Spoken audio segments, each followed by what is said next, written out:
Buenos días y buenas tardes a quienes se han conectado. Una disculpa por el retraso, un problema con el enlace para conectarme.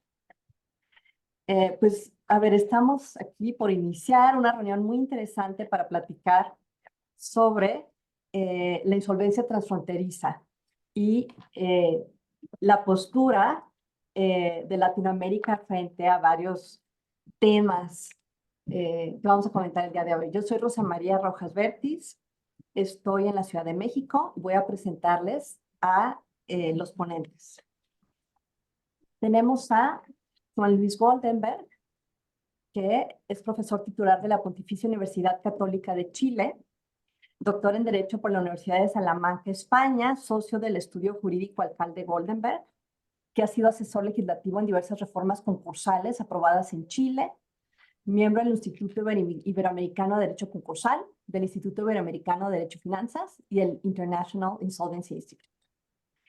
Les presento también a Susana Hipegyi, que es abogada y especialista en Derecho Financiero de la Universidad del Rosario, en Colombia. Cuenta con una maestría en Derecho de los Negocios e Insolvencia en la Universidad de California. Está admitida como abogada en Colombia y en el estado de Nueva York. Hasta diciembre de 2021 fue la superintendente delegada de procedimientos de insolvencia en la Superintendencia de Sociedades de Colombia y actualmente ejerce como asesor en materia de insolvencia empresarial y litigios complejos y arbitraje. Darío Oscos es abogado litigante en México. Su práctica es en insolvencia transfronteriza y doméstica. Obtuvo el primero y segundo reconocimiento de procedimientos extranjeros en México bajo la ley modelo de UNCITRAL, sobre insolvencia transfronteriza.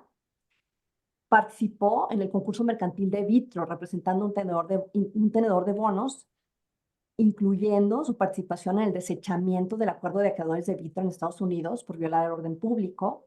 Es presidente de la delegación del Instituto Internacional de Insolvencia en UNCITRAL y expresidente del Comité de Insolvencia de la International Bar Association, miembro vitalicio del American Law Institute y también del American College of Bankruptcy, así como de la Barra Mexicana Colegio de Abogados. Finalmente, Francisco Satiro es profesor de Derecho Corporativo y Financiero, de Regulación de Mercados de Capitales y de Insolvencia en la Universidad de Sao Paulo, Brasil. Tiene su doctorado también en Derecho Comercial, Derecho de los Negocios, también en la Universidad de Sao Paulo, y ha sido profesor visitante en la Universidad Javeriana en Colombia, en el ITAM, en Portugal y en el Centro de Estudios Transnacionales de Londres. De 2011 a 2015, Francisco fue designado por el ministro de Economía como miembro del Consejo Nacional de Apelaciones para el Sistema Financiero, y de 2016 a 2018 también designado por el Ministerio de Economía en Brasil como encargado de la redacción de la reforma a la ley brasileña. Es asesor de UNCITRAL, también miembro del Grupo Quinto de Trabajo de UNCITRAL desde 2012 y socio fundador de Satiro Abogados. Bueno, vamos a iniciar el día de hoy. La idea es, en un principio, dar una explicación muy breve de en qué consiste las leyes modelo de UNCITRAL. UNCITRAL, o las Naciones Unidas, el Comité para el Derecho Mercantil Internacional de Naciones Unidas, tiene 3 leyes modelo en materia de insolvencia. La primera, que cumplió pues ya 27 años, ha sido adoptada ya por unas 60 jurisdicciones y es la ley modelo de insolvencia transfronteriza. Entonces, vamos a explicar un poquito.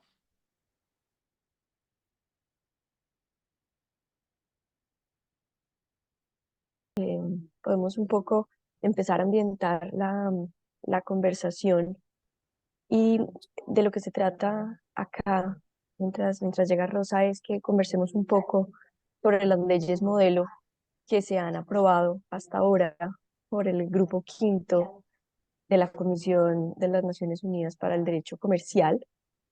Y pues básicamente hay una que es la que se ha adoptado en muchísimos países, que es la tradicional Ley Modelo de Insolvencia Transfronteriza, pero tenemos también la ley modelo para insolvencia de grupos empresariales y la ley modelo para la adopción de o reconocimiento de fallos relativos a la insolvencia o que tienen que ver con procesos de insolvencia. Lo primero que queríamos hacer acá era entonces una breve exposición sobre esos puntos, y no recuerdo bien quién iba a hablar sobre la ley modelo en general, Francisco. Entonces, profesor Satiro, si nos puede contar un poco sobre esta ley modelo general y cómo ha sido su aplicación. Muchas gracias, Susana. Buenas tardes, buenos días, buenas noches a todos. Es un placer participar en este evento organizado por la profesora Rosa María Rojas Vertiz, por el Instituto International Institute of Insolvency, el famoso triple Triple I. Inmediatamente me disculpo por mi pobre portuñol. Prometo que haré lo mejor que pueda. Y bien, me toca una breve introducción de la ley modelo de las comisiones de las Naciones Unidas para Derecho Mercantil Internacional, CNUTMI, o como llaman los americanos, UNCITRAL. La ley modelo sobre la insolvencia transfronteriza. En verdad es el primer ley modelo del grupo quinto de trabajo de, de, de CNUDMI. Eh, eh, Ha sido finalizado, creado en 1997. Ha, ha- ha tenido muchas o algunas actualizaciones más recientes. Hoy sí puedo decir que hoy en día 60 países adoptan la ley modelo, o que es un gran número, considerando que por mucho tiempo no teníamos muchos países que la adoptaban. Hoy una tendencia de países de África, de Sudamérica y de Asia, no no una tendencia de países de Europa, porque ellos tienen un modelo diferente del nuestro, del modelo de la ley, pero hoy 60 países la adoptan. ¿Cuál es el objetivo de la ley? El objetivo de la ley modelo es de superar obstáculos que plantea la mera aplicación de normas generales de derecho internacional a casos de insolvencia.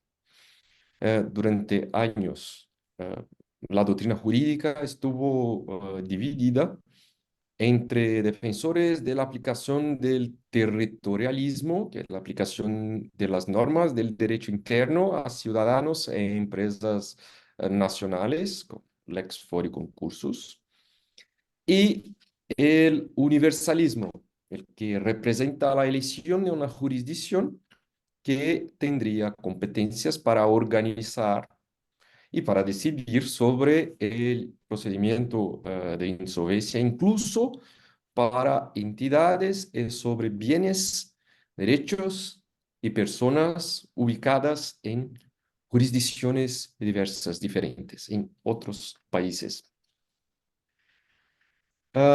Después de muchos debates académicos, la solución vino con el nombre de curioso nombre de universalismo modificado, universalismo adecuado, que no es más do que un término medio entre ambos los sistemas, una coordinación entre países sin propiamente cambiar reglas sustanciales, como hablaré un poco. Los países se reunieron en la CNUDMI, definieron cuáles serían las prácticas colaborativas eficientes entre tribunales de diferentes países y redactaron una ley modelo que es un protocolo que puede ser adoptado voluntariamente por cualquier país que así lo desee. Así, el país interesado transforma la ley modelo, que es una propuesta, en ley interna, en ley doméstica, en ley nacional, en su totalidad o con adaptaciones que considere necesarias. Por supuesto que es mejor que sea por ser un protocolo, cuanto más completa la adopción, más eficiente la relación colectiva de los diversos países y la cooperación. Pero no hay restricciones para que los países adopten con restricciones o con modificaciones importantes, porque ningún país está obligado a adoptar la ley modelo. La ley modelo no debe, la adopción de la ley modelo no debe realizarse sobre la base del principio de reciprocidad. Ah, ah, Se aplica después que la ley modelo se convierte en ley nacional doméstica. Ella se aplica a cualquier otro país, a cualquier otra jurisdicción que necesite cooperación, mismo que este país no tenga adoptado la ley modelo también. Ah, el objetivo de la ley modelo, entonces, es permitir la cooperación entre diferentes tribunales o agentes en el proceso de insolvencia colectiva, liquidación, reestructuración o facilitación de soluciones negociadas de cualquier tipo. Importante aquí que las normas de derecho sustantivo interno siguen vigentes y son respetadas por los jueces locales, con excepciones limitadas a aquello que es necesario para establecer la cooperación. Ah, es por tanto una ley mucho más procedimental que material. Y esto es importante porque sabemos que el régimen concursal forma parte de la política pública de cada gobierno y se adapta al entorno institucional del país. El tratamiento de las garantías, de las empresas, de los impuestos, de las relaciones laborales, y así se va. Ah, Leyes materiales de insolvencia son instrumentos de política pública local. El ejemplo ideal de esto es, puedes citar el Fresh Start. Algunos países prefieren que el emprendedor que no tuvo suceso tenga sus deudas quitadas, extintas, durante el proceso de insolvencia, otros menos y otros en plazos o en condiciones diversas. Importante que es que con la cooperación directa entre tribunales y profesionales concursales, es posible organizar mejor el proceso de insolvencia de empresas que tienen actividades, activos y acreedores, bienes y acreedores ubicados en otras jurisdicciones. Este era originalmente el principal objetivo de la ley modelo. Después fui involucrando, Susana va a hablar de esto porque tenemos hoy diferentes leyes modelos para diferentes problemas. La estructura está dada por el reconocimiento por parte del juez local de un procedimiento colectivo como siendo un procedimiento extranjero, que puede ser un procedimiento principal, que es aquel donde está el comi del deudor. El comi del deudor es el Center of Main Interest, el centro de interés principal del deudor. Este es un concepto un poco fluido, para decirlo lo menos. Y se puede reconocer un procedimiento como no principal. Eh, eh, es posible que en determinado caso existan más de un procedimientos no principales y ningún procedimiento principal. Ah, como dijo, la ley modelo no define qué es COMI y esta imprecisión siempre ha generado algún tipo de inseguridad jurídica. Lo que se puede decir, sin embargo, es que la ley modelo supuso un avance respecto a la situación anterior de colaboración judicial de efectos concursales y supone, sin duda, una mayor eficiencia y agilización de los procedimientos.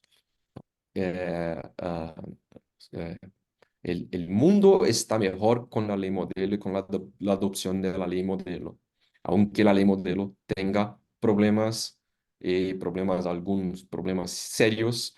Sobre estos problemas, soluciones son propuestas, hablaremos ah, después de estas propuestas de soluciones. Por ahora, este es un gran panorama de lo que la ley modelo, para qué sirve. Veo ahora a Rodrigo Rodríguez, amigo de Unsit Raw. Termino por aquí. Muchas gracias. Muchas gracias, Francisco. Bueno, pasemos ahora, por favor, con Susana para que nos explique estas otras dos modelos de musical que son complementarias de la ley modelo que nos acaba de explicar Francisco, por favor. Muchas gracias, Rosa, y muchas gracias al International Insolvency Institute por este espacio y a mis colegas del panel y también a los amigos que veo conectados. Bueno, entonces la ley modelo, como nos contaba el profesor Satiro, pues busca solucionar algunos problemas de coordinación entre los procesos que pueden involucrar varias jurisdicciones, pero es una realidad que muchos de estos procesos también pueden involucrar grupos de empresas. Y cuando se trata de encontrar una coordinación, cuando estamos en el marco de un grupo de empresas, es más difícil todavía encontrar un punto común o establecer un procedimiento principal que sea el que atraiga a los demás. Por eso entonces se produjo una siguiente ley modelo que se llama la Ley Modelo sobre la Insolvencia de Grupos de Empresas. Esta ley modelo completa principalmente en algunos conceptos. Me parece a mí que el más principal o el más importante es el que se llama la solución colectiva de la insolvencia.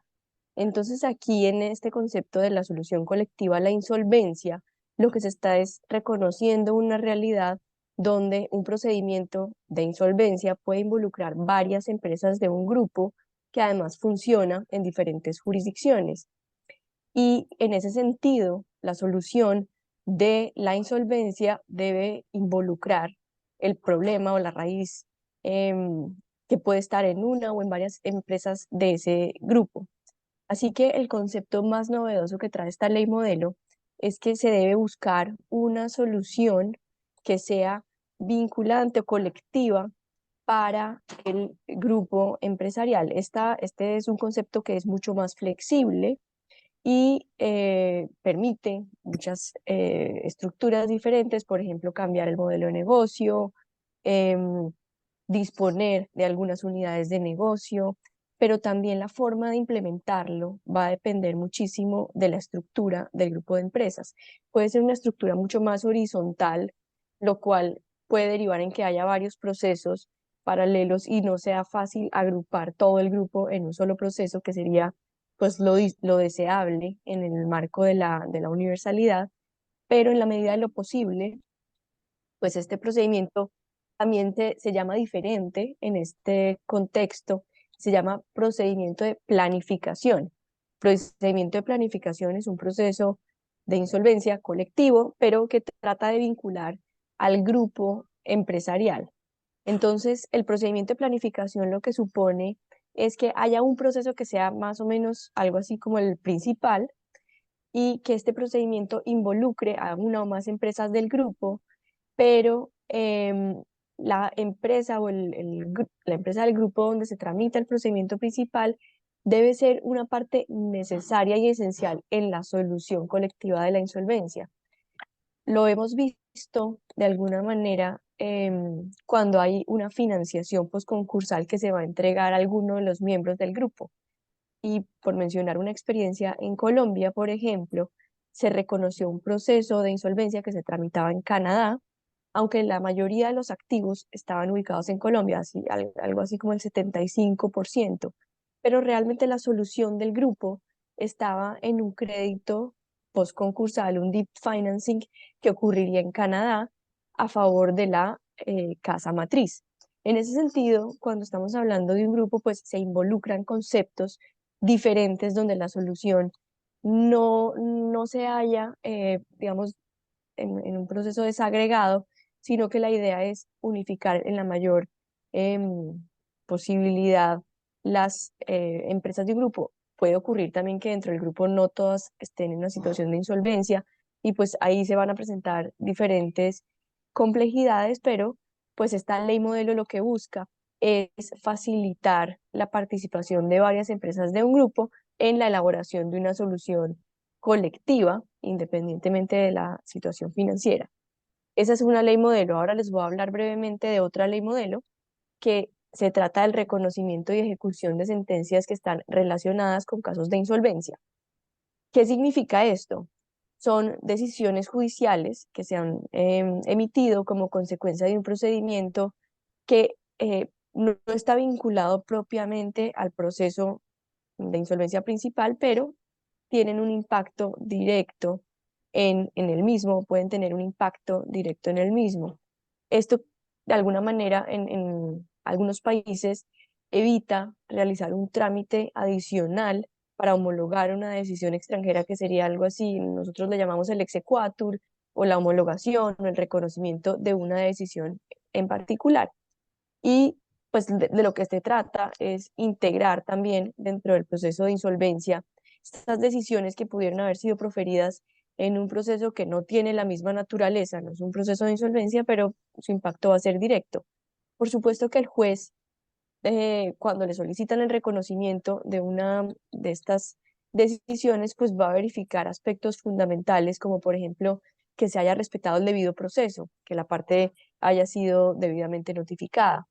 Se va a verificar también que la decisión y su reconocimiento sean compatibles con el proceso que se está tramitando, que no haya una decisión sobre el mismo punto en sentido contrario dentro del proceso y que hay unos conceptos un poco más amplios, que no se afecte sustancialmente los derechos de los acreedores en general, pero digamos que la noticia sobre esta ley modelo es que aún no ha sido incorporada por ningún país, entonces realmente no hay jurisprudencia para compartir o casos interesantes.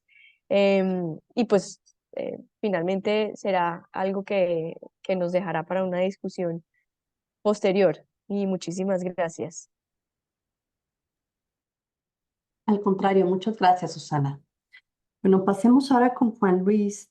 Aquí el punto es, se habló ya del centro principal de intereses. ¿Por qué es esto relevante? ¿Hay problemas con el centro principal de intereses? ¿Por qué hay países que pareciera que no inician sus procedimientos en el centro principal de intereses? ¿Qué nos puedes decir al respecto, Juan Luis? Si nos puedes compartir tus experiencias.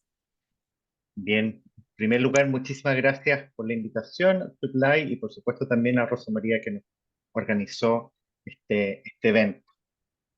Respecto al tema, a mí me parece que lo primero que hay que decir de que es muy usual, o ha sido muy usual en el último tiempo, de que empresas en el mundo vayan buscando ciertos lugares o ciertas jurisdicciones donde reorganizar su negocio sin que sea necesariamente el lugar donde se encuentra el centro principal de su interés, sino es su jurisdicción local. Existen ciertos países o ciertas jurisdicciones que quieren conformarse en lo que se llama un Insolvency Hub y atraer empresas de todo el mundo para efectos de instar por medio de sus propios procedimientos una reorganización, y aquí reconocemos principalmente a Estados Unidos, a Inglaterra, a Singapur, etc. Ahora bien, lo que tiende a ocurrir es que existen muchos países que no cuentan con legislaciones tan modernas o tan avanzadas que permitan dar una pronta y efectiva solución a las empresas locales, sobre todo cuando estamos hablando de empresas de un tamaño muy importante. Las leyes de insolvencia latinoamericanas, por ejemplo, tienden a observar la cuestión desde la lógica de empresas más bien medianas o incluso micro y pequeñas empresas, pensando de que en América Latina casi o más del 90% de las empresas son micro o pequeñas empresas. Ahora, cuando ya estamos frente a una empresa muy grande, es muy probable que esta empresa también necesite liquidez, este financiamiento post-concursal de que nos hablaba Susana. Y también es posible que los mercados financieros de los lugares donde están funcionando esas empresas no sean capaces de absorber esa necesidad.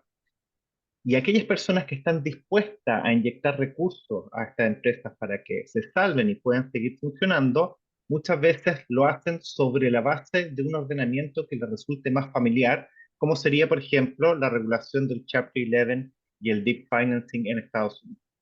Y por tanto, si una empresa se sometiera a la legislación local, por ejemplo, en Latinoamérica, sería mucho más difícil obtener ese tipo de financiamiento. En el contexto global y particularmente en el mercado latinoamericano también observamos una cierta deficiencia desde el punto de vista de la especialización de los tribunales, sin perjuicio de que esto no es transversal, no es así en todos los países. Existe justicia especializada en Colombia, existe justicia especializada hoy en día en México, pero hay otros países que no cuentan con justicia especializada, como en el caso de Chile, que es el caso. Ahora, si nosotros miramos qué es lo que ha pasado desde el punto de vista latinoamericano, vemos que el primer caso, que fue una empresa chilena allá por el año 2011, que se llamaba la empresa de electricidad del Norte Grande, del NOR, inicia un procedimiento concursal bajo la lógica del Chapter 11, en un tiempo donde Chile todavía no adoptaba la ley modelo de insolvencia transfronteriza. Y la única manera de lograr llevar adelante ese procedimiento fue pagando todos los créditos que existían en Chile y quedando únicamente con los créditos en el extranjero. Y ahí evitar que de alguna manera los acreedores chilenos interrumpieran o impidieran la consecución de los resultados en el Chapter 11. A partir de eso, en un estudio que hizo nuestra moderadora, Rosa María, eh, existen más de 100 empresas que están sometidas a procedimientos bajo el Chapter 11 en Estados Unidos, de las cuales la mayor parte son mexicanas, sin perjuicio que existen otras tantas de otros lugares de Latinoamérica como Chile o Panamá. Ahora, cuando ocurre eso, en muchos casos se inicia el procedimiento en el extranjero, en este caso en Estados Unidos, pero luego no se requiere o no se solicita el reconocimiento de estos procedimientos en los países de origen.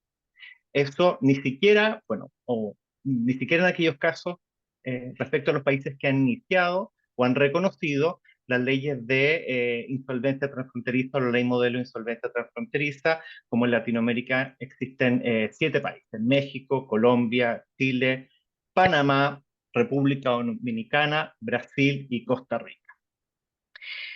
Las razones de esto son principalmente, a mi juicio, dos. El primero es el problema del COMI, del que estábamos hablando. Sería muy difícil advertir que el COMI en todos esos casos necesariamente se encuentra en Estados Unidos, sino que muchas veces se encuentra en estos países latinoamericanos.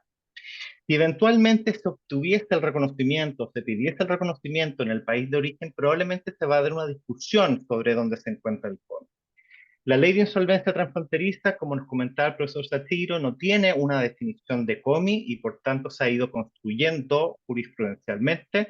Solamente advertir que de manera, a mi juicio, bastante curiosa, cuando República Dominicana incorporó la ley modelo, sí incorporó una definición de COMI, que es la que normalmente se utiliza en el contexto comparado desde el punto de vista jurisprudencial, con bastante influencia de la Unión Europea, que se refiere a dos elementos objetivos. Uno, relacionado al lugar donde realmente funciona la empresa, esta idea de nerve center o donde están los headquarters, y por otra parte, lo que se refiere a la reconocibilidad por parte de terceros.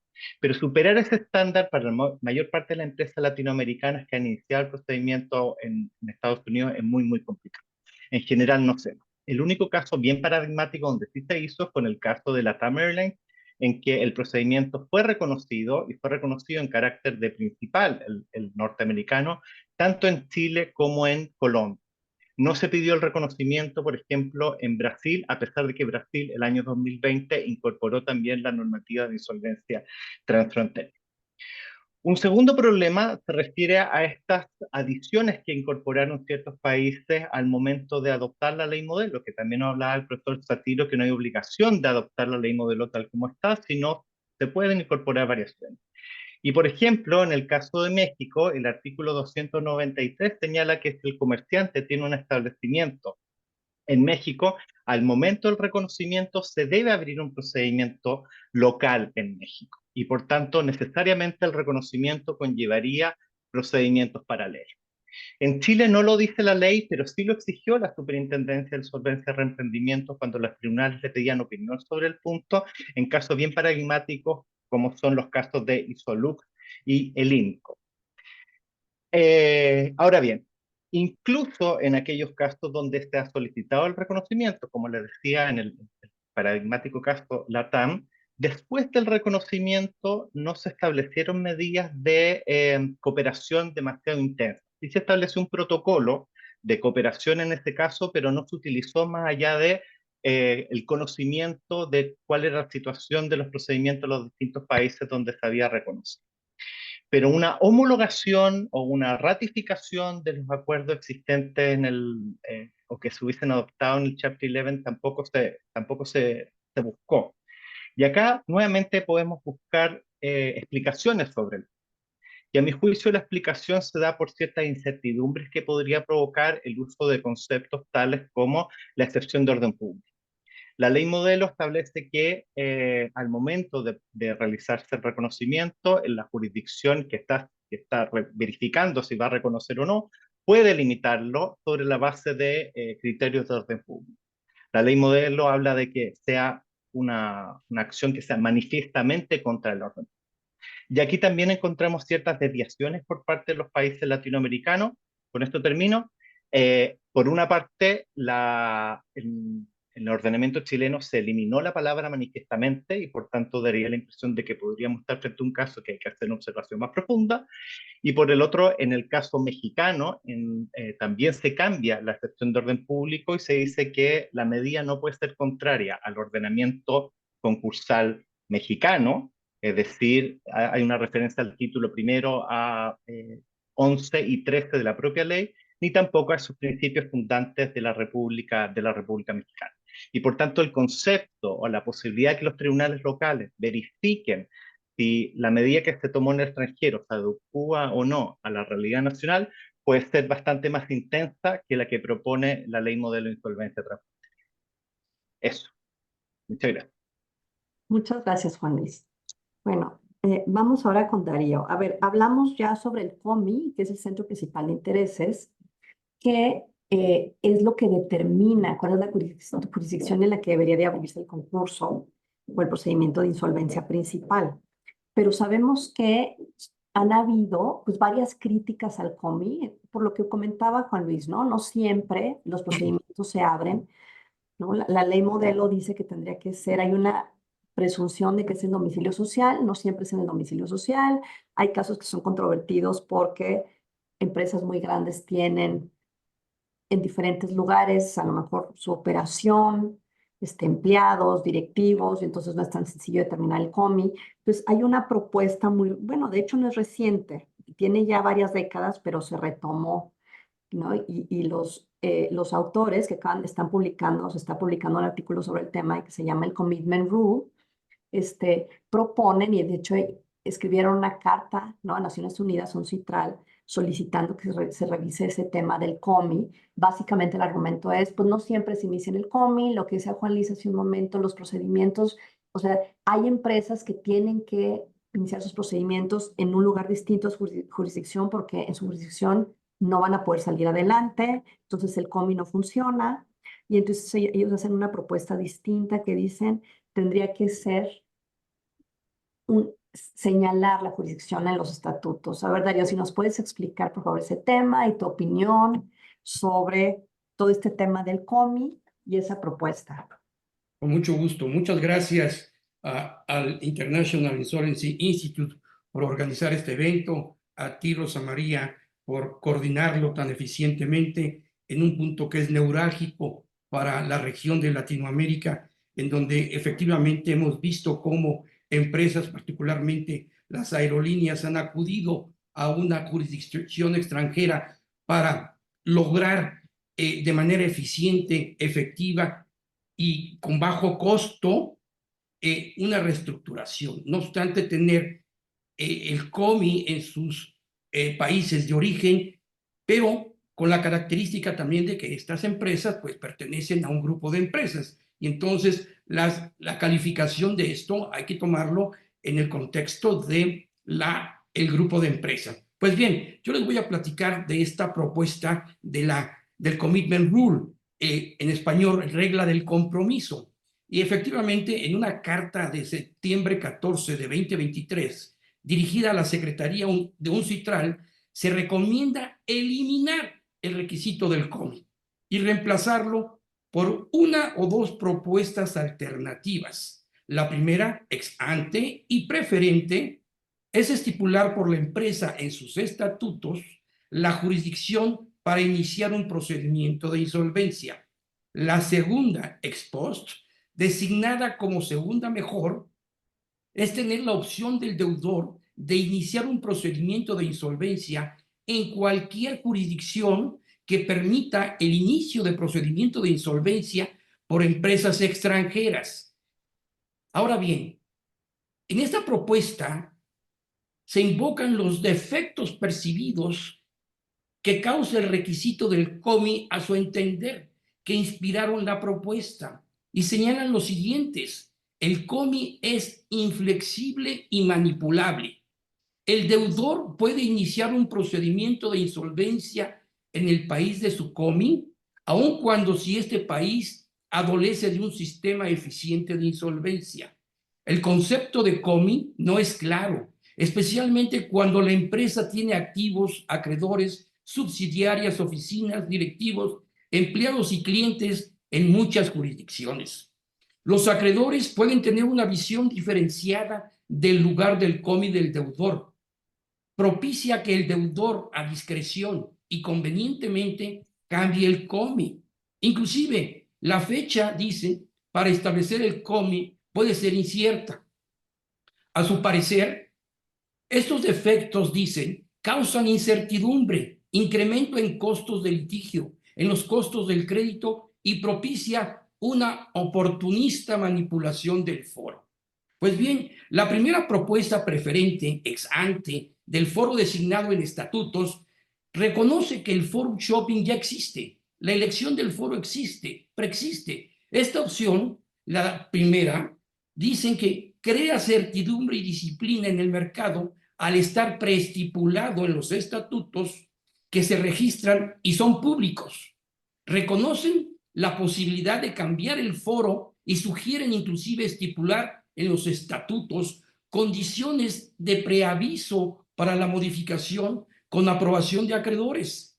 Inclusive sugieren otras condiciones como la designación del foro por un tercero calificado o mediante arbitraje. Inclusive prevén la posible violación por directores y el inicio del procedimiento de insolvencia en un foro diferente, el cual se tendría que sujetar a una revisión judicial. Por tanto, dicen, la propuesta es más efectiva, más cierta, más clara, más conveniente para estos efectos. En cuanto a la segunda propuesta ex post, que refiere al foro que permita la apertura de un procedimiento de insolvencia por empresas extranjeras, se puede proveer a una funcionalidad equivalente al COMI. Ellos dicen, oye, sí puede ser posible que entonces acudamos a un foro extranjero para un procedimiento de insolvencia que me va a dar una funcionalidad eficaz usando el sistema extranjero de insolvencia, como fueron los casos que refieren de Avianca, LATAM y Philippines Airlines. Hablan de que con esta opción se logra un beneficio de un foro más eficiente para deudores y acreedores.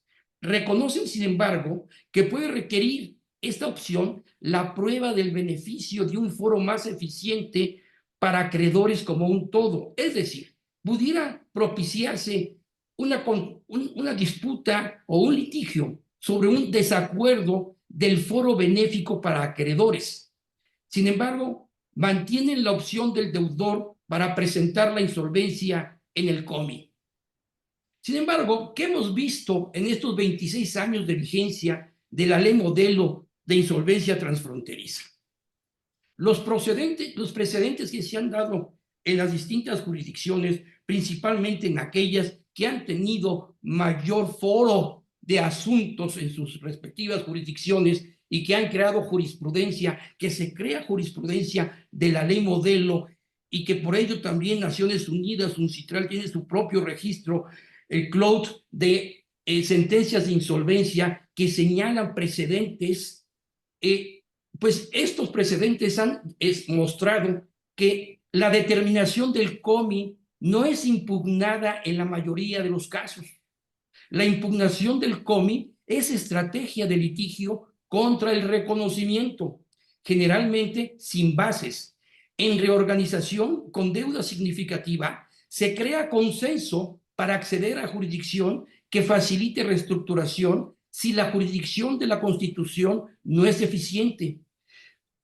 Muy interesante es ver cómo se apoya la relocalización física de elementos del COMI para satisfacer el requisito del COMI, como es la sede de la administración de proveedores y acreedores financieros, la asignación o constitución de una nueva subsidiaria en jurisdicción con eficientes leyes y procedimientos de reestructuración para actuar como deudor en conjunto con la deuda de los miembros del grupo y modificar ley de los contratos de deuda para la reestructuración y establecer suficiente conexión con la jurisdicción eficiente.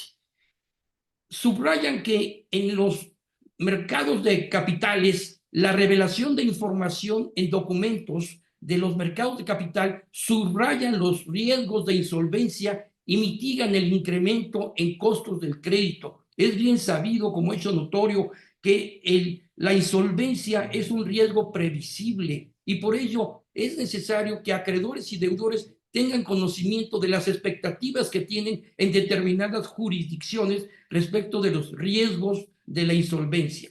Sin embargo, hemos observado que en estos casi 27 años de aplicación de la ley modelo de UNCITRAL no aparece una justificación legítima para que las jurisdicciones tanto de la Unión Europea como las que han adoptado la ley modelo de UNCITRAL sobre insolvencia transfronteriza eliminen el COMI.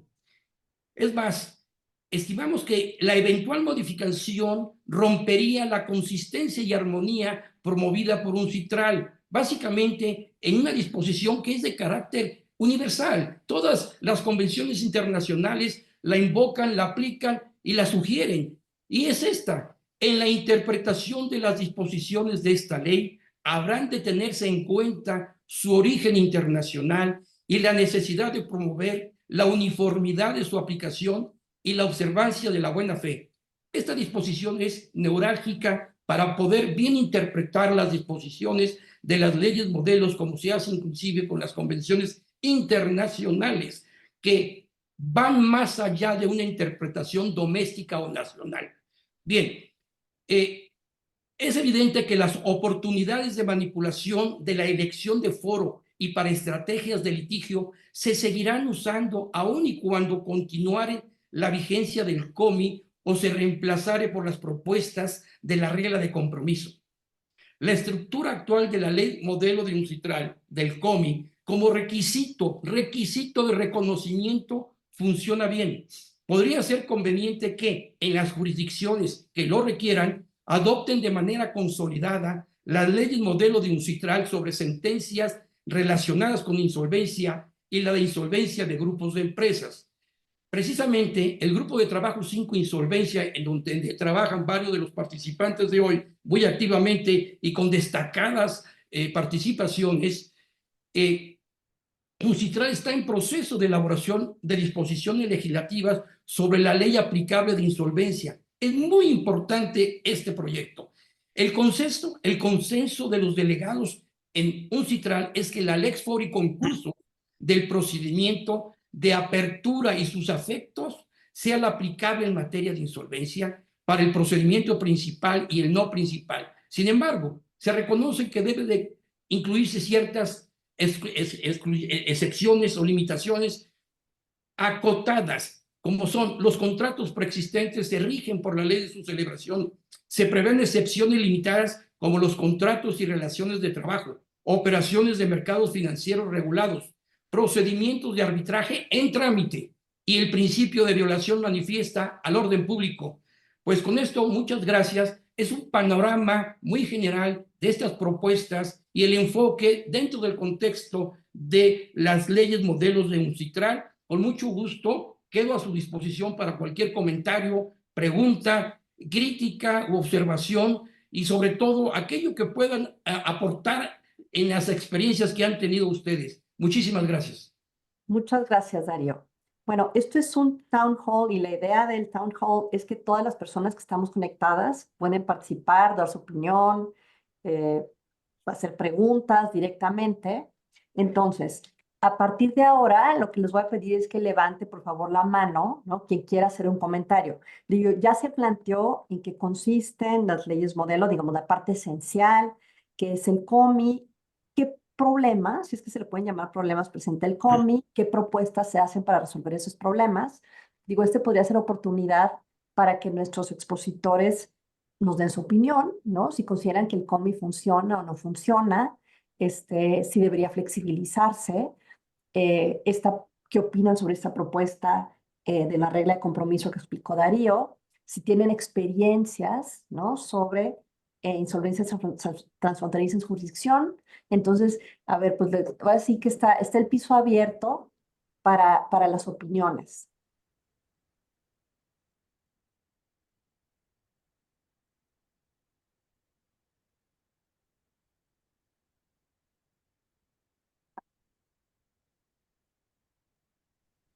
Muy bien. A ver, veo que Rodrigo quiere comentar algo y luego también Juan Luis tiene la mano levantada. Después le damos la mano a Juan Luis, la palabra a Juan Luis. Muchas gracias. Quería ante todo felicitar a Dario y darle gracias también por su excelente crítica o comentario a las propuestas de alternativas al COMI. Unas propuestas de alternativas al COMI que provienen siempre de un interés comercial en establecer ciertas jurisdicciones como foros de reestructuración por razones simplemente de, bueno, o mayoritariamente de política económica, de atraer reestructuraciones a una cierta jurisdicción, y eso naturalmente no se puede si las empresas pues están donde están, y de allá viene el interés en fomentar ese tipo de flexibilidad, simplemente para hacer más transparente el trasfondo de estas propuestas. Y de ahí es de donde yo veo también el problema, y es que no se puede tratar el derecho de la insolvencia como el derecho comercial, como el derecho de los contratos. Hay intereses involucrados de trabajadores, intereses públicos expresados o cuestiones de política económica. ¿Cuánto queremos proteger a un deudor? ¿O preferimos proteger más a la competencia que no está insolvente? ¿Queremos permitir que una empresa que va mal pueda salvarse, o queremos liberar la parte del mercado a otros competidores que sí han sabido? Esas son cuestiones de política económica, hay elementos de política social, y todos estos elementos simplemente no se pueden sustraer al entorno simplemente por la voluntad de la empresa, en un caso particular, a garantizar que sus intereses estén mejor salvaguardados que los intereses del público en otra jurisdicción. No se le puede decir a los trabajadores, mire, defiendan sus derechos en Singapur, seguro que para ustedes no es ningún problema porque esto es lo que pone en nuestros estatutos y todos los elementos que el legislador de este país ha establecido como valores de derecho público simplemente no se aplican porque a pesar de ser una empresa de aquí, simplemente pues está sometida al el derecho de X. Por ahí que pienso que simplemente estas propuestas, a pesar de que se les está dando en la mucha cancha, como se dice en español, en la academia, contrariamente a un FITRAL donde no se han discutido ni por un solo segundo estas propuestas, pues no van a tener mucho más recorrido fuera de esta burbuja académica y me alegro de que sea así, sinceramente. Y disculpen por ser tan claro y por tener una opinión tan quizás percibida como destructiva por mentes más innovadoras. Muchas gracias, Rodrigo. Muy interesantes tus comentarios. Ahora, Juan Luis, por favor. Sí, muchas gracias por el comentario también a Rodrigo, porque creo que nos muestra un elemento que muchas veces queda o pasa desapercibido con estas discusiones, y sobre todo en el contexto latinoamericano, donde evidentemente tenemos muchos desafíos desde el punto de vista de cómo ir mejorando nuestras propias legislaciones concursales para efectos de alguna manera, evitar que las empresas salgan a buscar otros foros que le ofrecen aparentemente mejores condiciones. Ahora bien, yo creo que hay que agregar un tema, o subrayar, mejor dicho, un tema que comentaba Darío, que me parece que es bien importante para efectos de abordar los problemas principalmente de órdenes públicos de protección o valores sociales, a los cuales también se refería Rodrigo, que es la identificación de la legislación aplicable al interior de los concursos. Es decir, la normativa de un CITRAL actualmente no tiene contenido que nos permita ver factores de conexión más que el implícito lex fori concursus. Y si bien se está trabajando en esta materia en las últimas reuniones de la UNCITRAL, a mí me parece de que es bien urgente de que se avance en ello. En los distintos procedimientos que vimos de mayor magnitud, principalmente de las aerolíneas, se vio precisamente o se discutieron muchos puntos sobre este particular. Por ejemplo, la protección de los derechos de los trabajadores en México, en el caso de Aeroméxico, la protección de los consumidores en el caso de la TAM en Chile, etcétera, donde no había mucha claridad si lo que había que aplicar era definitivamente la legislación norteamericana o si de alguna manera estamos dentro de los conceptos de órdenes públicos de protección y por tanto las excepciones de orden público que uno pudiese estimar. Por tanto, a mí me parece que cualquier discusión que se dé en torno al COMI, que yo estoy de acuerdo que en la mayor parte de los casos funciona bien, tiene que estar de alguna manera asociada a que si en algún caso estamos hablando de que ese centro principal de los intereses y por tanto el concurso se va a llevar fuera de la jurisdicción que parece, no sé, la más evidente o incluso la más tutelar para los derechos de principalmente los pequeños acreedores, se tiene que reforzar de alguna forma esa protección, ya sea mediante una comprensión más robusta del orden público para efectos de ese tipo de protección o generando mayor claridad en los factores de conexión y la normativa aplicable para que, a pesar de que el procedimiento se lleve en el extranjero, no se desconozca que la norma aplicable va a ser la local, ¿no? La que se estimó que era tutelar y que representaba los valores de protección del ordenamiento jurídico. Eso. Excelente, muchas gracias, Juan Luis. A ver, Francisco levantó la mano. Le agradecemos a Francisco que él habla portugués y que ha hecho el esfuerzo de hablar en este foro en español. Y si se siente más cómodo, puede, por supuesto, que hablar en inglés, como él se sienta más cómodo. Está muy bien, gracias. Me ha gustado muchísimo la ponencia de todos que me precedieron. A mí me gustaría hacer un punto específico que la propuesta de Comet, como ha sido propuesta, no es en verdad una propuesta de solución de insolvencia transnacional. simplesmente una posibilidad por un shopping. Y les doy un ejemplo de esto. Imagine una compañía brasileña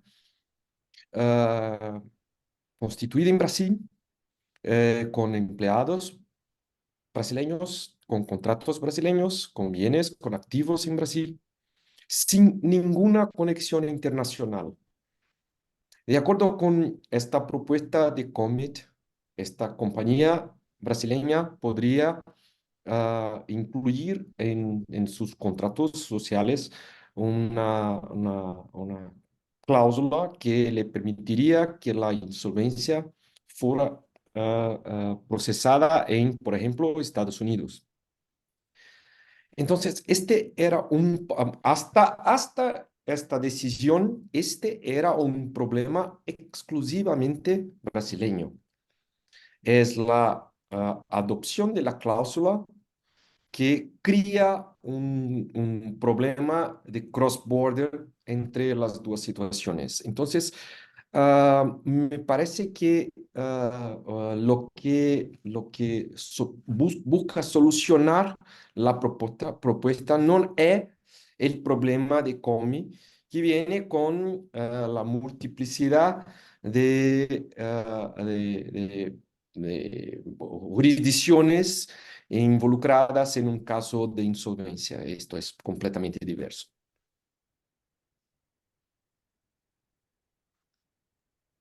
Bien, muy interesante. A ver, Darío tenía levantado la mano. Darío, unos minutitos porque levantó también la mano Zach Clement también para que él pueda participar.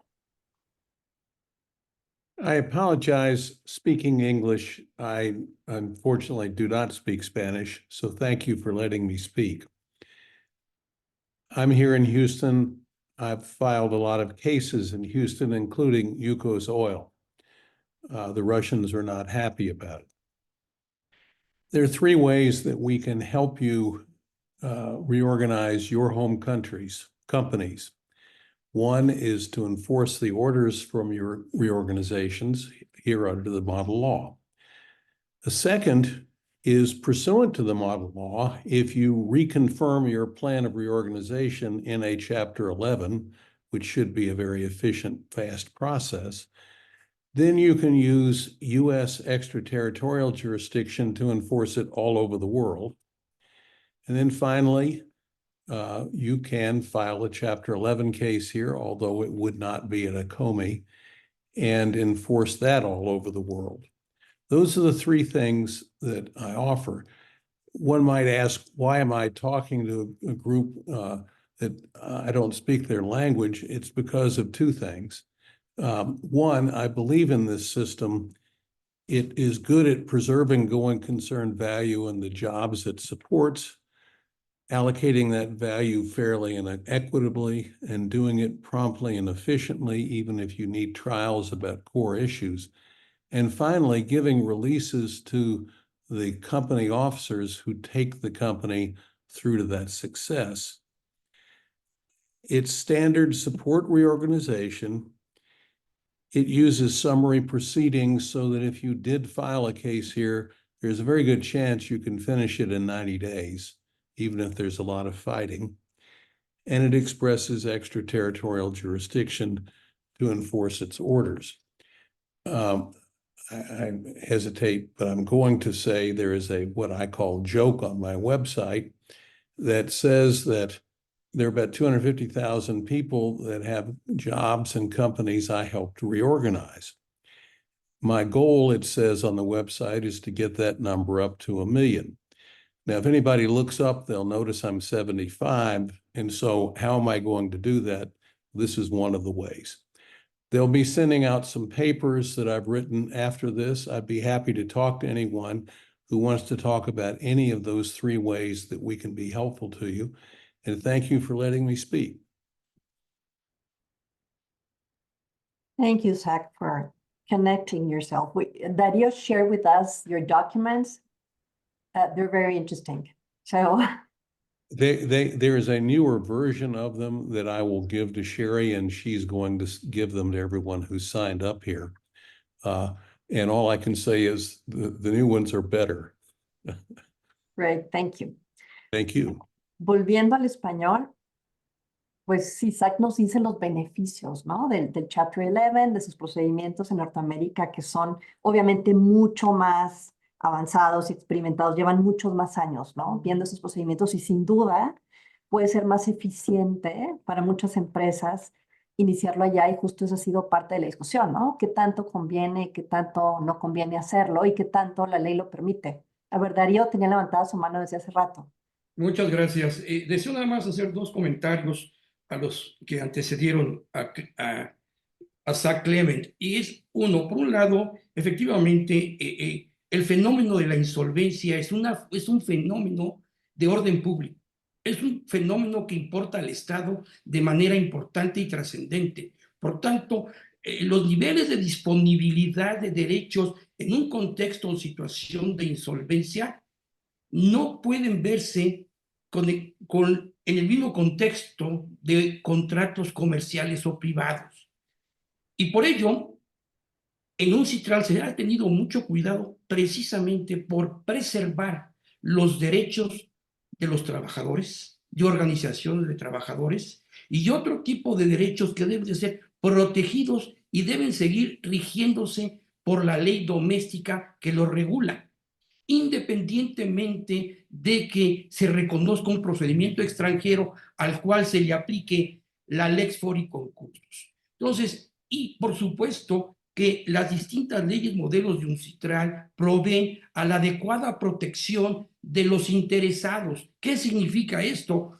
Todos los acreedores, los grandes, los medianos y los chicos, deben de tener una protección proporcional dentro del contexto y lógica de la insolvencia. Esto es por una parte. Por otra parte, también me gustaría invitarlos a analizar si esta propuesta contractual de estipular en la acta constitutiva o en los estatutos sociales de las empresas es posible. No abriría más motivos de litigio. Pensando como litigante, lo primero que alguien diría, oye, voy a demandar la nulidad. Esa estipulación ¿a quién obliga? ¿A mi acreedor? Aunque hubiera yo aceptado la oferta no escrita de que esté condicionada a que yo vote o a cierta mayoría de acreedores, como que se cambia el foro donde debe resolverse. Lo que necesitamos es establecer estos mecanismos, estos instrumentos jurídicos que den más eficiencia, más efectividad, pero que sean muy prácticos y nos lleven a soluciones prácticas y eficientes. Si los acreedores en conjunto están satisfechos en China con una solución, vayamos a China. O sea, claro que esto es un absurdo lo que estoy diciendo, pero ejemplificando, hoy Aeroméxico no ha pedido el reconocimiento. La pregunta es, ¿lo ha necesitado? ¿El fisco mexicano lo ha reclamado? No es necesario. ¿Saben cómo resolvieron el problema de la ganancia, la supuesta ganancia por la quita de deuda? Pues no hubo quita. Lo que hicieron es que en lugar de quita lo sustituyeron y le dieron acciones de la sociedad a los acreedores. Entonces, cero efecto fiscal. O sea, yo creo que hay creatividad para poder lograr la eficacia jurídica, operativa y funcional, pero sobre todo de política de Estado en materia de insolvencia. Eso es por una parte. Por otra parte, también creo yo que el concepto de COMI, como está establecido en la ley modelo, hay que entenderlo bien. Acabo de revisar una sentencia de Estados Unidos reconociendo un procedimiento de una empresa que tenía su COMI, su registro en Bahamas, en British Virgin Islands, con headquarters en China, pero con la administración en Hong Kong, el consejo de administración sesionando en Hong Kong.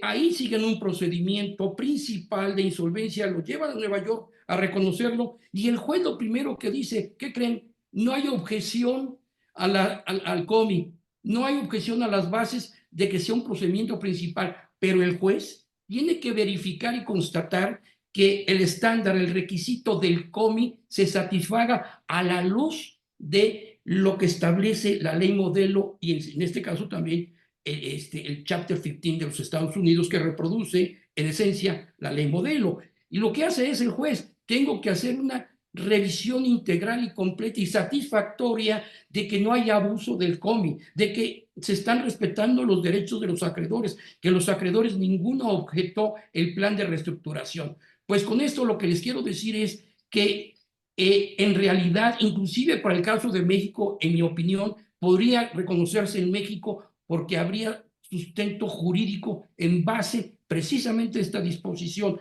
de la interpretación internacional del origen de la ley modelo y del COMI particularmente, y cómo ha evolucionado, y de la satisfacción de los objetos de la propia ley en el caso de México de concursos mercantiles, entre otros comentarios que habría que analizar, pero creo que sería materia de otro foro. Muchísimas gracias. Al contrario, muchas gracias, Darío. Sabrina tiene también levantada la mano. Sabrina, adelante. Sí, buenas tardes. Rosa, yo no hablo español, pero me gustaría hacer un comentario en portugués o inglés. Pues yo preferiría que fuera en inglés. Creo que Perfect. lo entendemos mejor todos. Okay. One point that I think is missing in this debate about changing COMI and reviewing the UNCITRAL model law is that in my opinion, the main object of COMI is not the only deciding which jurisdiction is the appropriate forum to have the insolvency process, but is also connect with the modified universalism principle. So I think if we change that, besides all the concerns regarding foreign shopping, we will have another reaction from the countries. I think many countries, especially from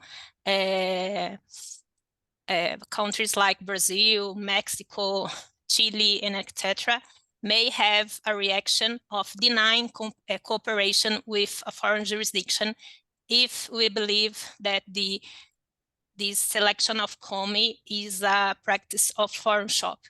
So I think we need to think about that from this perspective. What will be the result of returning for the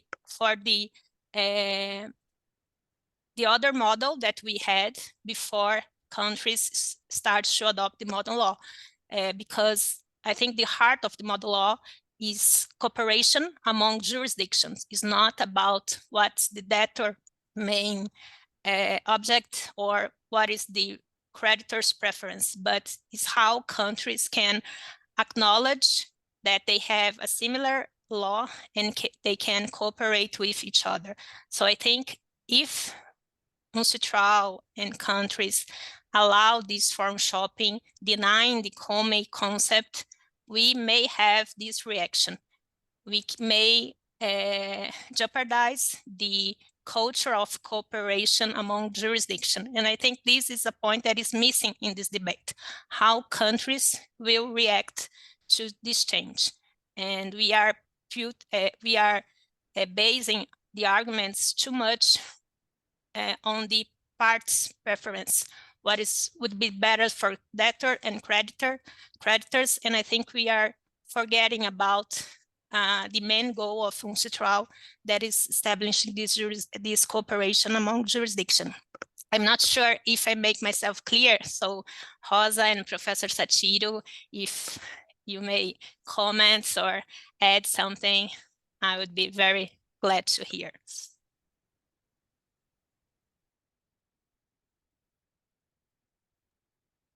Thank you, Sabrina. You're right. Cooperation is the main goal. So, and we're probably forgetting this in the debate. Darío tiene la mano levantada. Adelante, Darío. Muchas gracias. Y creo que Sabrina ha hecho una observación muy destacada. La columna vertebral del sistema de las leyes modelo de UNCITRAL es cooperación y asistencia internacional. Inclusive, COMI creo que es, si bien un elemento importante, es el elemento que da conectividad al ecosistema de los distintos procedimientos que pueden presentarse en insolvencia. Sin embargo, vean ustedes que un tribunal hoy, sin un procedimiento iniciado, puede entrar en contacto directo con otro. Un representante extranjero, la ley lo permite. No requieres del reconocimiento para esta magnífica cooperación y asistencia entre tribunales y representantes extranjeros. Más aún, un paso de vanguardia de UNCITRAL fue el eliminar formalismos, no la necesidad de cartas rogatorias, exequatur, certificaciones. Al contrario, la misma presunción del COMI que no se define intencionalmente es precisamente para dar, lejos de esta inflexibilidad, mayor flexibilidad para encontrar estos rumbos donde pueden encontrar esa cooperación cuando se requiere la cooperación, cuando se da el fenómeno de la insolvencia transfronteriza. Muchísimas gracias, Sabrina. Es un punto importante, es neurálgico mantener el focus, y por ello creo que la estructura de UNCITRAL, si bien como toda obra humana es perfectible, no es motivo para cambiar el COMI, y creo yo la propuesta que han sugerido, muy respetable, muy interesante, con grandes estudios al respecto, pero me parece que estos 60 países, jurisdicciones distintas, están ávidos de cooperar entre ellos cuando se presenta el fenómeno de la insolvencia transfronteriza, y luego hacia sus regímenes internos deben sí de proteger dos cosas: orden público y política de Estado, política económica del Estado, porque la insolvencia es también una situación neurálgica importante de cuidado en cualquier estado. Es economía nacional. Muchas gracias. Muchas gracias, Darío. Bueno, no veo más manos levantadas. Quisiera alguno de los ponentes pues concluir su presentación con alguna idea.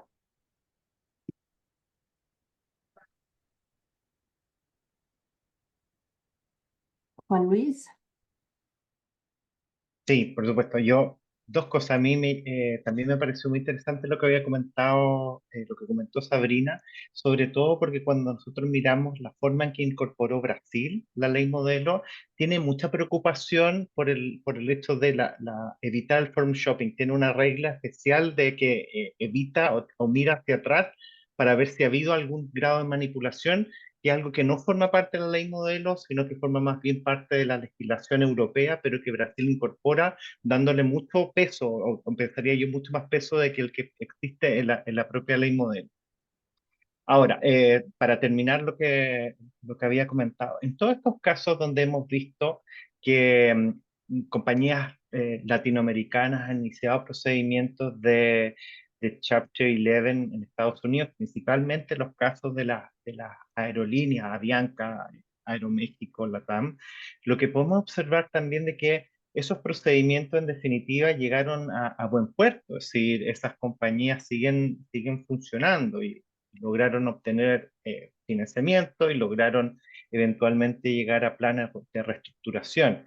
Pero donde estas incertidumbres o estos problemas que yo mencionaba antes, tanto respecto a las eventuales discusiones del COMI, a las eventuales discusiones sobre la amplitud del orden público, etcétera, hacen que la negociación que deba efectuarse pueda ser más compleja. Es decir, se tiene que estructurar un plan, por ejemplo, sobre la base de que quizás nunca va a obtener un reconocimiento y una homologación en el país de origen.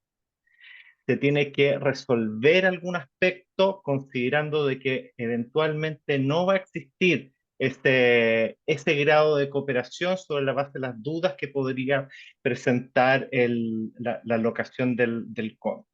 Yo pienso que sin perjuicio de las ventajas que puede tener el salir a buscar locaciones extranjeras, yo quiero insistir solamente en el punto de que eso no puede significar una renuncia por parte de nuestros propios países de instar siempre por una mejora de nuestros propios procedimientos concursales.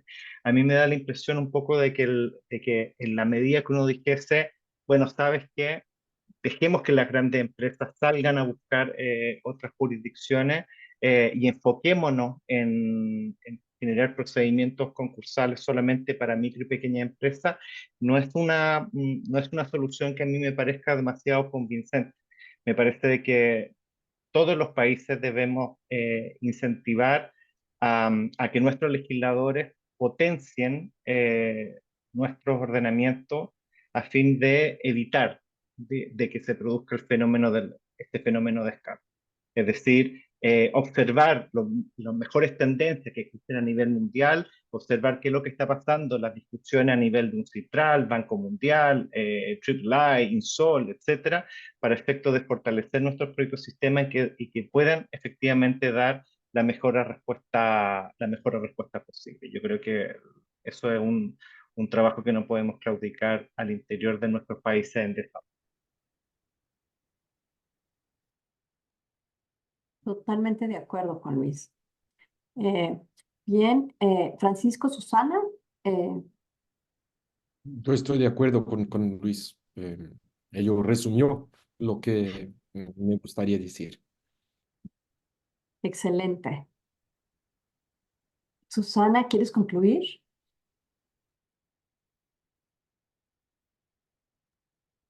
Nada más que agregar. Bueno, pues si no hay más comentarios, bueno, veo que Darío tiene levantada la mano. Adelante, Darío. Muchísimas gracias por darme oportunidad nuevamente y perdón por el abuso de la voz, pero creo que sin duda toda la labor conjunta de las distintas instituciones y organizaciones nacionales, internacionales, academia, es crear en cada país sistemas, ecosistemas de insolvencia adecuados, eficientes y efectivos, pero no olvidemos que el fenómeno de la insolvencia es un riesgo importante cuando se actualiza que aniquila empresas, las acaba económicamente. Y entonces el factor tiempo y dinero es de suma importancia. Y por tanto se deben de tomar medidas importantes dentro del contexto y marco legal que se tiene para accesar a soluciones. Hemos visto que los procesos para adecuar y modificar y mejorar nuestras legislaciones tardan y a veces no son los deseados ni los mejores. Muchas gracias. Pues muchas gracias a nuestros expositores y muchas gracias a todas las personas que se conectaron. La intención de este foro fue pues un poquito abrir la discusión sobre este tema, darlo un poquito más a conocer. Espero que les haya gustado, que les haya servido y pues muchas gracias por su participación. Nos vemos en el siguiente foro y gracias al Instituto Internacional de Insolvencia por la oportunidad de difundir este tema y organizar este tipo de eventos. Thank you, Sherry Becker, for your help too. And thank you to the Institute, International Insolvency Institute. Muchas gracias. Gracias. Muchas gracias.